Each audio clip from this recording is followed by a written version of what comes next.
ऑस्ट्रेलियामधल्या सिडनीत एका कॅफेमध्ये 50 जणांना ओलीस ठेवण्यात आलेले आहे। मार्टिनी या अतिमहत्त्वाच्या विभागामध्ये लिंड सिडनी कॅफेमध्ये काही बंदूकधारी शिरल्याचं वृत्त आहे।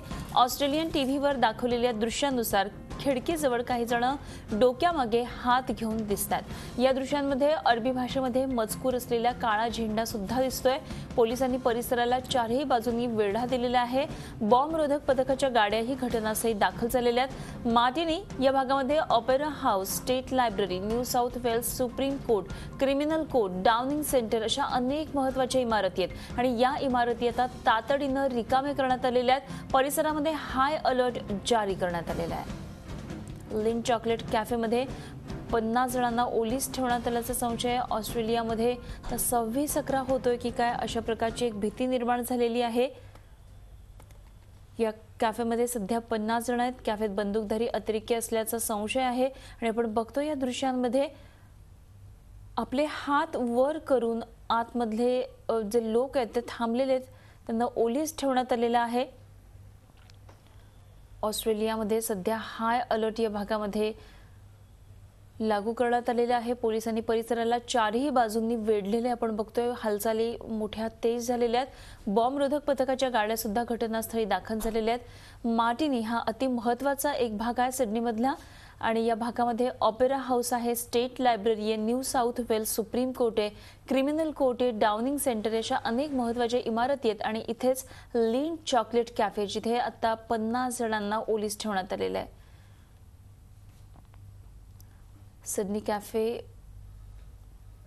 एक कॅफेमध्ये इसिसचा काळा झेंडा सुद्धा दिसतोय, त्याच्यामुळे या सगळ्या कारवायांच्या मागे इसिस आहे की काय अशी एक शंका आहे आणि त्यामुळे आता अत्यंत तणावपूर्ण असं वातावरण ऑस्ट्रेलियामधल्या सिडनीतलं एका कॅफेमध्ये 50 जणांना ओलीस ठेवण्यात आलेले आहे। मार्टिनी या अत्यंत महत्त्वाचा हा असा सिडनीमधला भाग आहे। अनेक महत्त्वाच्या इमारती, सरकारी इमारती सुद्धा इथे आहेत आणि लिंड सिडनी नावाचा एक कॅफे हाऊस आहे आणि या कॅफेमध्ये काही बंदूकधारी शिरल्याचं वृत्त मिळतंय। आपण बघतो या दृश्यांमध्ये जो झेंडा आहे तो इसिस सारखा आहे। अरबी भाषेमध्ये त्याच्यावर एक मेसेज लिहिलेला आहे। ऑस्ट्रेलियन टीव्हीवर दाखवलेल्या दृश्यानुसार खिडकीजवळ काही जण डोक्यामागे हात घेऊन दिसतात आणि यांना ओलीस ठेवण्यात आलेले आहे।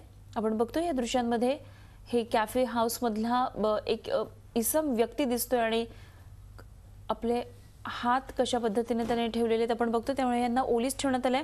आणि या संदर्भात आपण आणखी माहिती जाणून घेऊया। सध्या आपल्या बरोबर पत्रकार आहेत सुनंदन लेले सर, काय एकंदरीत सध्याची बातमी दिसतीये? जी बातमी कळते त्यानुसार कॅफेमध्ये 50 जणांना ओलीस ठेवण्यात आलेले आहे, काय सविस्तर माहिती कळते?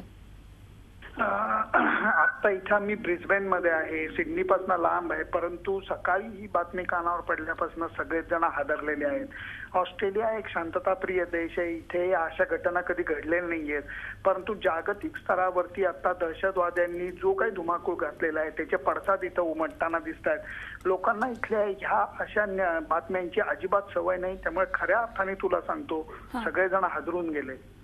खरे आणि जे आता टीव्हीवर तिथे जर वृत्तांकन दिसत असेल त्याच्यामध्ये काय नेमकी सध्याची स्थिती आहे, कशा पद्धतीनं हे सगळं कव्हरेज दिलं जाते, त्यातून आपल्याला काही कळते आणखी एक्स्ट्रा? जास्त कळत नाहीये, कारण सकाळपासून एकच कळलेलं आहे की 2 अतिरेकी हे गन घेऊन आत गेले। त्यांच्यासोबत असंही म्हणण्यात येत आहे की घरात बनवलेले बॉम्ब त्यांच्या सोबत आहेत आणि त्यांनी 50 लोकांना ओलीस धरले, जो एक छोटा कॅफे आहे। ऑस्ट्रेलियात नेहमी एक गोष्ट मी बघत आलेलो आहे की सकाळी सकाळी लोक घराबाहेर कामाला पडतात।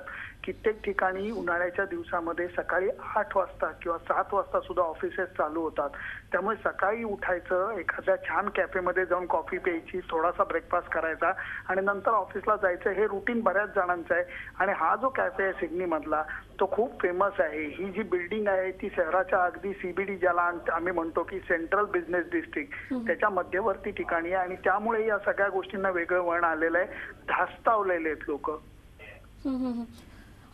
तसंच आणखी या संदर्भात जर विचारायचं झालं तर नेमकं या वृत्तांकनामध्ये कुठली संघटना आहे का, तिथले काय सांगितलं जातं नेमकं न्यूज मध्ये, याबाबत काही शंका व्यक्त केली जाते? अजून तरी याबाबत जास्त काही बोललं जात नाहीये, कारण लोक इथले डिझास्टर मॅनेजमेंटच्या बाबतीत फार वेगळ्या पद्धतीने काम करतात. त्यामुळे जास्त माहिती ते देणार नाहीत, कारण त्यांना हेही माहिती आहे की अतिरेक्यांची दुसरी बाजू ही आहे की ते या वृत्तांकनाकडे लक्ष देऊन त्याप्रमाणे त्यांच्या उपाययोजना करत असतात. त्यामुळे जास्त कुणी या फंदात पडणार नाही आणि पुढची योजना कठोरपणे राबवण्यासाठी आता कमांडोची फौज तिथे पाठवली जाते आणि 50 पोलिसांना जे आहेत ना, ही कमी आकडा नाहीये, प्रचंड प्रमाणात आहेत आणि छोट्याशा जागेत ते पकडले गेलेले आहेत. त्यामुळे दुर्घटना घडली तर खरोखर त्या 50 जणांचा जीव जाऊ शकतो हे लक्षात घेऊन याच्याबाबत गुप्तताही पाळली जाते आणि त्याचबरोबर अत्यंत सतर्कता पाळली जाते. नक्कीच. आणि आपल्याला ही जी दृश्य दिसते साधारण सुनंदनजी किती वेळ झाला असेल आता या घटनेला? 2-3 तास तरी होऊन गेलेत, कारण सकाळपासून अक्षरशः सगळ्या लोकांचं आता म्हणजे दुसरी मोठी बातमी सुद्धा कानावर आली की ऑस्ट्रेलियाने आता स्टीव्हन स्मिथला मायकल क्लार्कच्या जागी कॅप्टन नेमलेलं आहे. परंतु त्या पत्रकार परिषदेची सुरुवात सुद्धा त्या लोकांनी ही बोलून दाखवलं की आमचं खरं लक्ष इथं नाहीये, सिडनीमध्ये जे काही घडलं त्याच्याकडे आमचं लक्ष आहे. ते 50 पोलीस जे आहेत ते लवकरात लवकर मुक्त व्हायला पाहिजे, जे काही अतिरेकी आहेत त्यांना पकडलं गेलं पाहिजे. त्यामुळे खरं सांगायचं तर अख्ख्या ऑस्ट्रेलियाचं लक्ष आता त्याच घटनेकडे लागून राहिलं. निश्चितच. आणि फक्त ऑस्ट्रेलियाच नाही तर संपूर्ण जगाचं लक्ष असणार आहे. जसं तुम्ही सांगितलं की ऑस्ट्रेलिया खरंच एक अत्यंत शांतताप्रिय असा देश आहे. कुठल्याही अशा ऍक्टिव्हिटीज मध्ये कधीही ऑस्ट्रेलियाचं नाव पुढे आलेलं नाहीये. त्यामुळे निश्चितच संपूर्ण जगाचं लक्ष याकडे असणार आहे. धन्यवाद सुनंदनजी दिलेल्या सगळ्या माहितीबद्दल आणि याबाबतच्या अपडेट्स आम्ही आपल्याकडून जरूर जाणून घेत राहू. सुनंदन लेले ज्येष्ठ पत्रकार आपल्याबरोबर होते. सध्या ते ऑस्ट्रेलियामध्ये आहेत, अर्थात सिडनीपासून दूर आहेत. मात्र ही घटना घडतीये ते सिडनीमध्ये 2 ते 3 तास आता होऊन गेलेले आहेत या घटनेला आणि अर्थात सरकारचे प्रयत्न सुरू आहेत. 50 जणांना एका कॅफेमध्ये ओलीस ठेवण्यात आलेलं आहे आणि ऑस्ट्रेलियामध्ये आता 26 अकरा घडतोय की काय अशी एक शंका आता उपस्थित होऊ लागली आहे. झी 24 तास रहा एक पाऊल पुढे.